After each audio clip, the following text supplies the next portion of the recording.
No one tells you that the family you build can matter more than the one you were born into. I didn't understand that all at once. It came to me slowly, in pieces, the way most important truths do. I was 63 years old, a man who thought he'd already learned every hard lesson life had to offer. I was wrong about that too. For those of you just finding me, my name is Walter Osei. Friends call me Walt. I spent 31 years running a furniture restoration business out of Charleston, South Carolina, the kind of place that repairs heirlooms instead of throwing them away. My father started it in 1974 with nothing but a workbench and a good reputation. I took it over when I was 28, grew it into something that keeps 12 people employed and keeps old wood alive for another 100 years. We're not wealthy in the flashy sense, but we're comfortable, and more than that, we're known. In Charleston, that means something. My wife Dorothy passed 6 years ago. Cancer, slow and unfair the way it always is. We had one daughter, Simone, who I raised the best I could after that, mostly on my own, since Simone was already 24 when her mother died and building her own life in Atlanta. Losing Dorothy hollowed me out in ways I still haven't fully explained to anyone, including myself. So when my son-in-law-to-be, a good young man named Marcus, told me his daughter from a previous relationship needed a grandmother figure in her life, and asked, gently, delicately, if I'd ever consider being part of that in a fuller way, I understood exactly what that meant. Coming from a man who'd lost his own mother young, it meant family finding family. But I'm getting ahead of myself. To understand what happened, you need to understand Simone. My daughter is 38 now, sharp as a blade, runs a boutique event planning company in Buckhead that services some of the wealthiest families in Atlanta.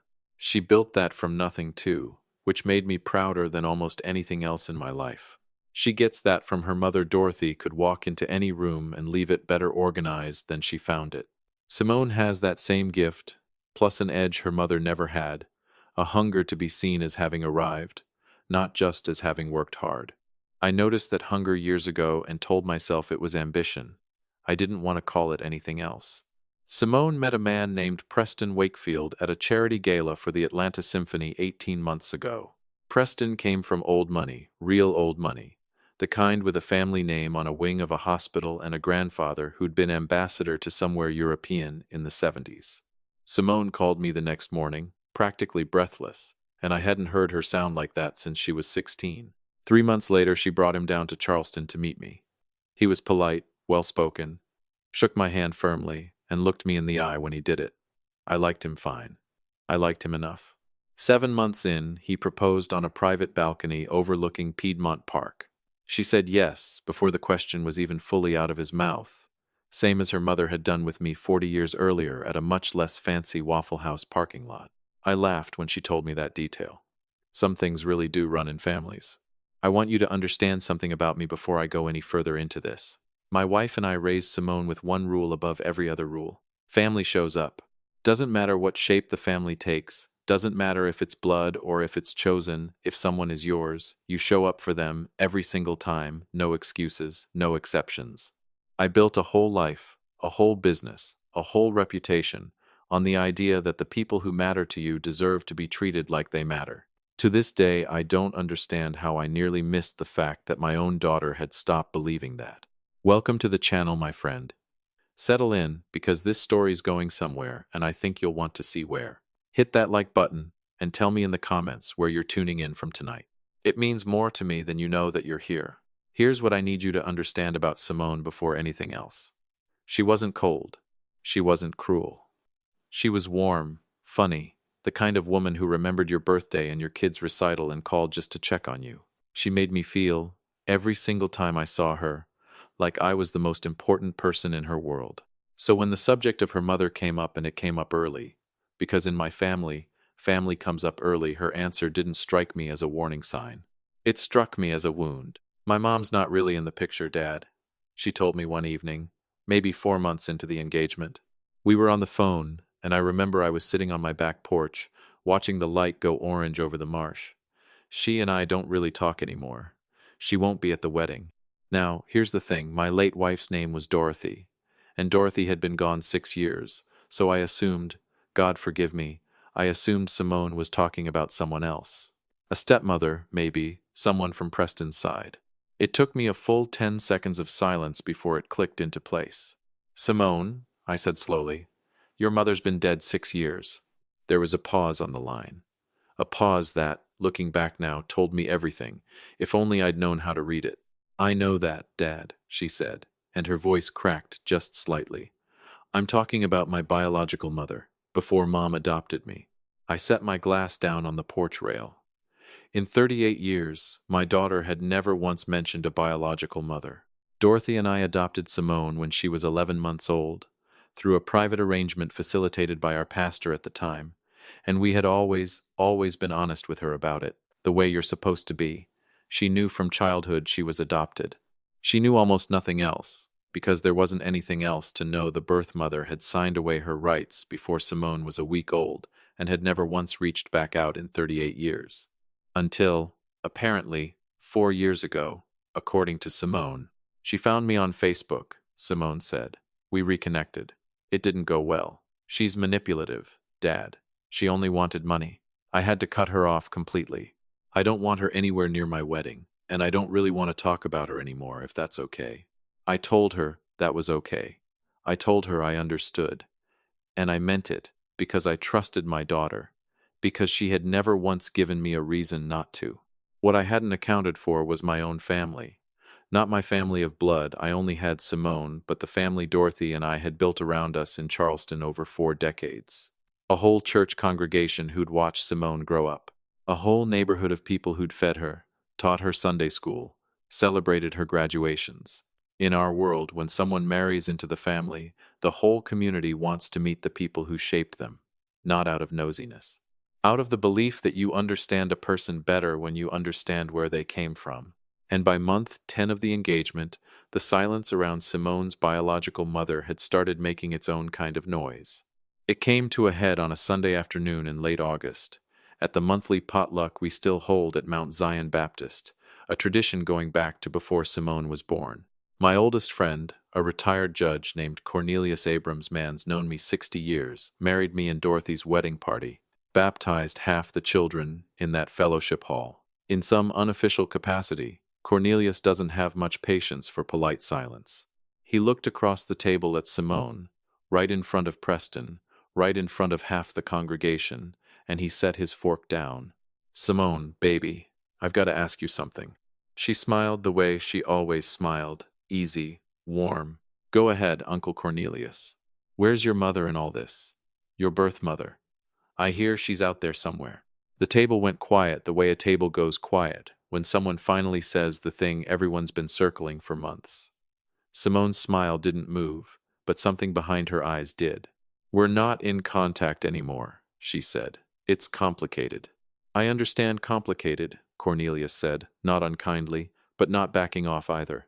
But you're marrying a good man, and you're doing it in front of God and this whole congregation, and somewhere out there is a woman who carried you into this world.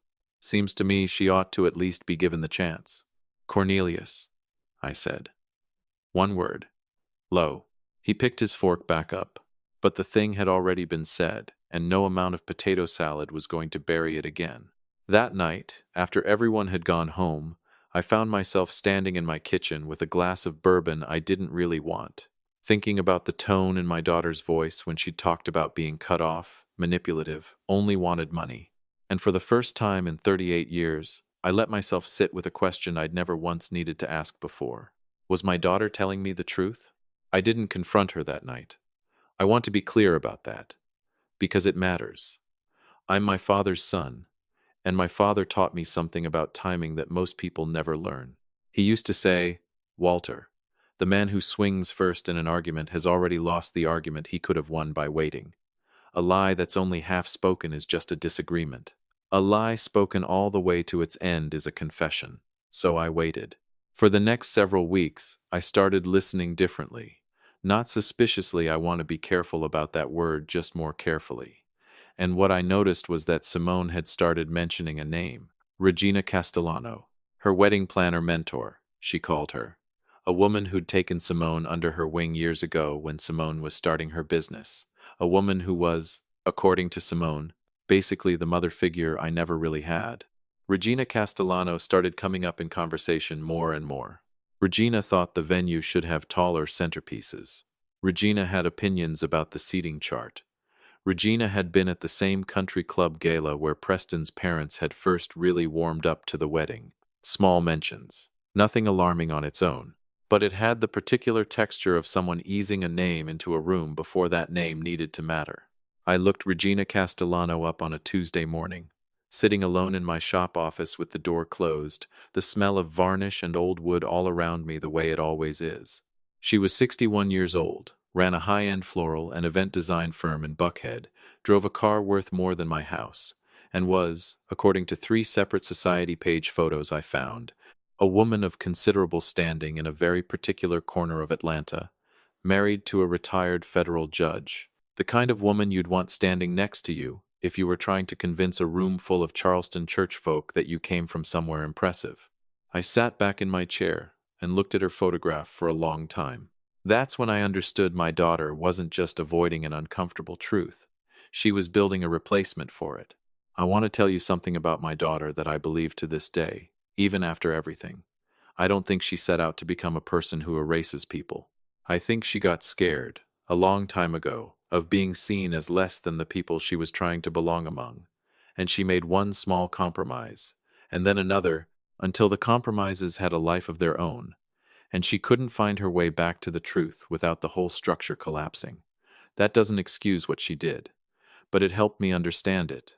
Because here's what I found out next, and it took me another 8 days of quiet, careful work to find it. Simone's actual birth mother was alive. Her name was Carol Jean Whitfield, and she lived 40 minutes outside Charleston, in a small town called Somerville, in a modest brick ranch house with a wheelchair ramp built onto the porch, because Carol Jean had lost most of the use of her legs in a car accident 9 years back. Carol Jean had not, in fact, cut Simone off for money. Quite the opposite. I learned, through a conversation I'll get to, that 4 years ago Carol Jean had indeed reached out, hoping only for the chance to know the daughter she'd given up as a scared 19-year-old, and that Simone had visited her exactly twice before going silent. The final straw, as best I could piece it together, was a conversation about the wedding budget where Carol Jean, living on disability payments, had offered what she could, $8,000, nearly everything she had saved, and Simone had gone quiet on the phone and never called her again. $8,000, and a wheelchair ramp, and a woman who still, according to a neighbor I spoke with, kept a photograph of a girl she'd never really gotten to raise on her refrigerator door. I drove out to Somerville myself on a Thursday morning, told no one where I was going. I sat in Carol Jean Whitfield's small, immaculate living room, drank sweet tea from a glass with a chip in the rim, and listened to a woman cry quietly while she told me about a daughter who had, twice, let her all the way in and then shut the door for good. I know I gave her up, Carol Jean told me. I know that's my sin to carry, but I hoped when she found me that maybe I'd earned a little bit of a chance. I told her she had. I told her I intended to make sure she got one. That same week, I drove to Atlanta and sat my daughter down at her own kitchen table, the way my father used to sit me down at his, and I told her everything I knew. Carol Jean, the visits, the $8,000, Regina Castellano, and the way her name had been slowly stitched into every conversation for months. Simone didn't cry, and she didn't deny it right away either. She just stared at me across that table with an expression I'd never seen on her face before, something between fear and relief, like a woman who'd been carrying a stone up a mountain for years and had just been told she was allowed to set it down, except she wasn't ready to set it down yet. "Dad, you don't understand what it's like," she finally said. "Preston's family, that whole world, they don't respect people who came from nothing. If they knew my real mother was some disabled woman in a trailer park." "Brick house," I corrected her, quiet. "With a ramp her neighbor built her for free because he liked her that much. And she is not nothing, Simone. She is your mother." She didn't answer that. I let the silence sit there a long while before I asked her the only question that mattered. "What do you need from me?" 4 words. That's all I gave her, because that's all my own father ever gave me in moments like that, and it always worked better than a lecture. She looked up, surprised. "What?" "I'm asking what you need, because I think there's a wedding coming, and I think some people who deserve to be in that room aren't going to be there unless somebody does something about it." She was quiet a long moment. Then, very small, she said, "I don't know how to fix this without losing everything." "You're not going to lose everything," I told her, though even as I said it, I wasn't entirely sure it was true. "But you might lose the version of everything you built out of a lie. That's a different thing." I drove back to Charleston that night with a plan already forming. The kind of plan a man builds slowly and carefully when he's spent 30 years learning that people believe what they see with their own eyes far more than anything you can tell them. I called Cornelius the next morning. I told him everything. He listened without interrupting, which for Cornelius is close to a miracle, and when I finished, he said one sentence: "Let me know what you need me to do, and I'll do it." I drove back out to Somerville myself, 3 more times over the following 2 weeks. I sat with Carol Jean. I told her the truth that her daughter had built a story that erased her, replaced her with a wealthy woman who owed her nothing, and that the wedding, 6 weeks out, was going to include a dinner where the truth either got told or it didn't. I asked Carol Jean if she'd be willing to come. "I want to tell you, my friend, that woman didn't hesitate for more than a few seconds. I've been ready for 4 years," she said. "I've just been waiting on someone to open the door." The rehearsal dinner was set for the Saturday before the wedding, at a private room in a restaurant on Charleston's East Bay Street, the kind of place with exposed brick and low gold lighting, chosen specifically because it was ours, my family's restaurant of choice for 40 years, not some venue Preston's family had picked to impress anyone. I wanted this dinner on my ground.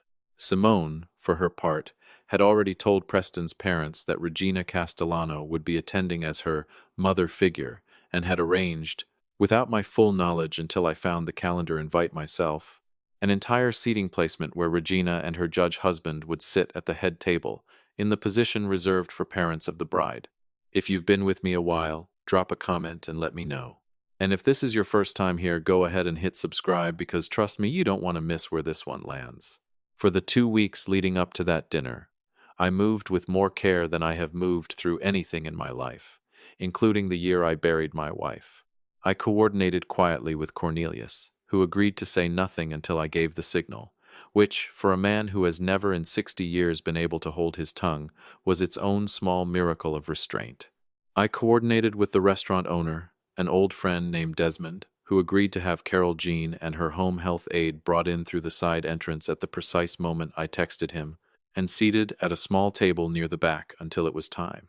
I coordinated with Carol Jean, who spent those 2 weeks, by her own account, picking out a dress 3 separate times before settling on a soft blue one that had been her sister's, pressed and ready in a garment bag on her closet door a full week before the dinner.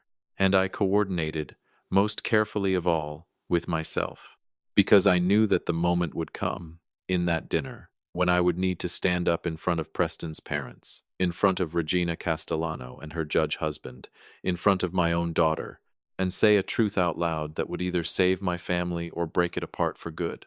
I practiced those words alone in my workshop 3 nights running, sanding a piece of walnut I didn't even need to sand, just to keep my hands busy while my mind worked through what needed saying. The night before the dinner, Simone called me.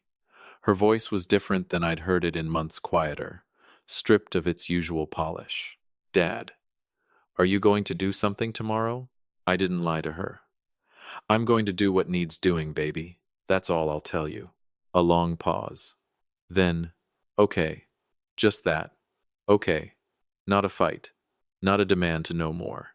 Just a woman who, I think, some part of her, had been waiting a long time for somebody to take the decision out of her hands." The dinner started at 7.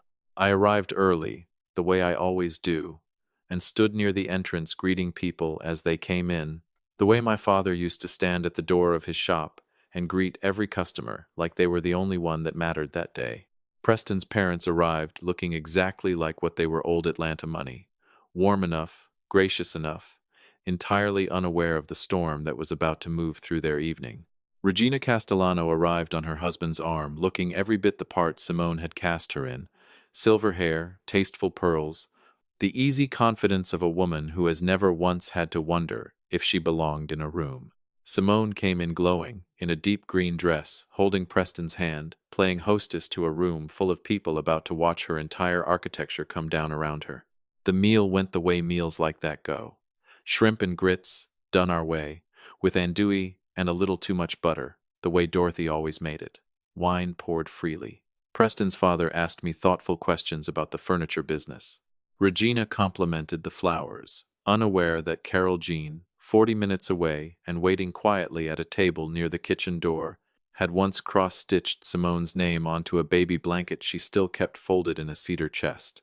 At 8:15, in the lull between the entree and dessert, I stood and tapped my glass with a fork, the sound that tells a room to go quiet and listen. "I want to thank everybody for being here tonight," I said, my voice steady, the way I'd practiced.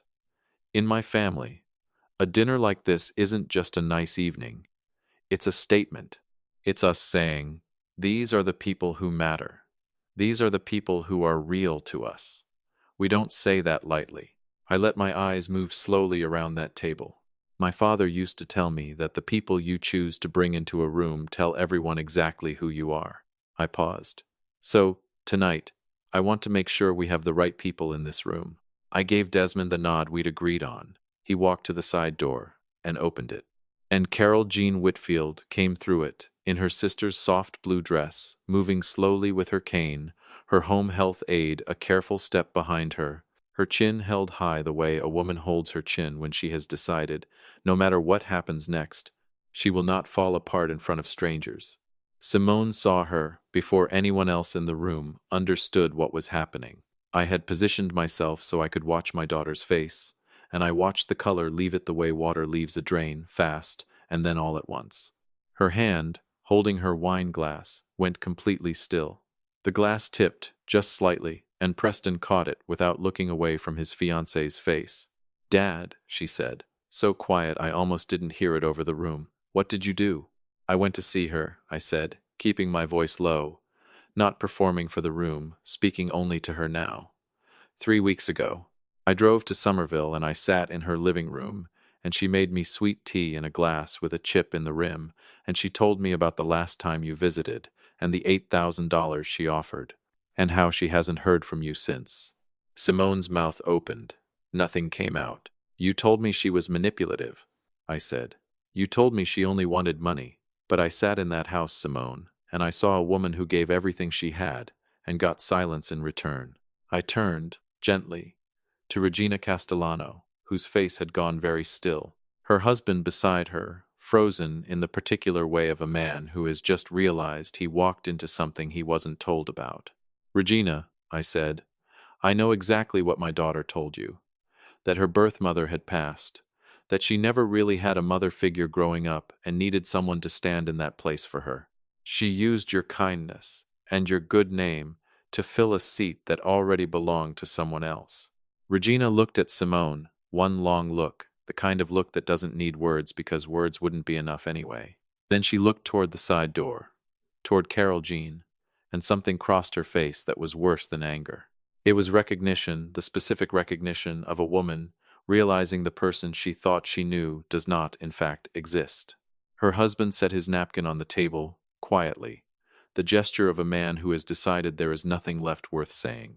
I turned back to my daughter one final time. She had stopped looking for an exit. There wasn't one, and she knew it. "I was raised to measure people one way," I said.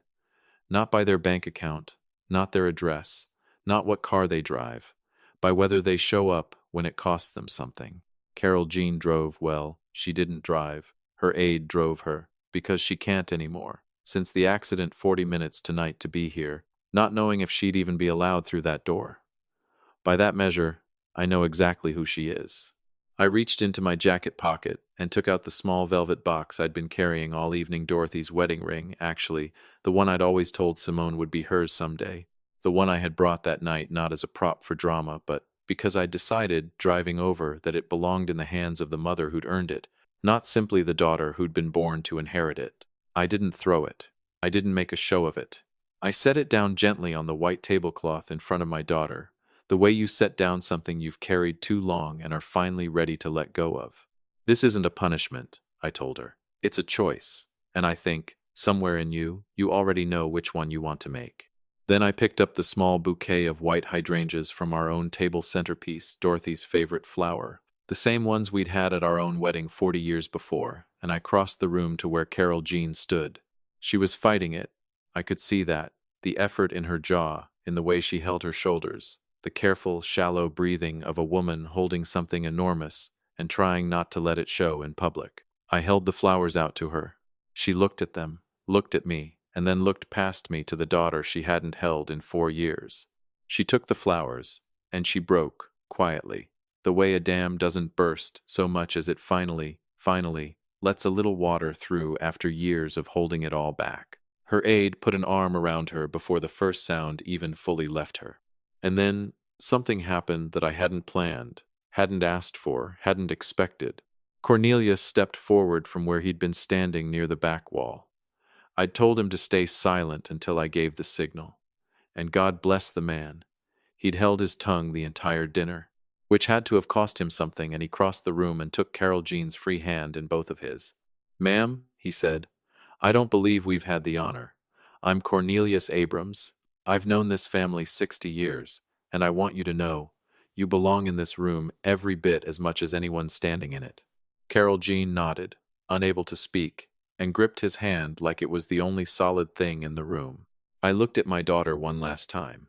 She sat at the head of that table in her deep green dress, in the life she had built stitch by careful stitch, with the ring in front of her and the centerpiece gone from her side of the table, and I watched her understand, in real time, exactly what she had done, and exactly what it had cost. Preston's parents didn't move toward her.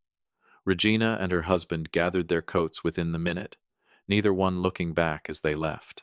Nobody at that table went to comfort Simone. Nobody pulled her aside to soften it. Nobody offered a version of events that made it easier for her to carry. I walked Carol Jean out myself, her arm through mine, and Cornelius held the door. We didn't look back either. Some doors, once you've finally opened them, you don't need to close behind you. They close themselves.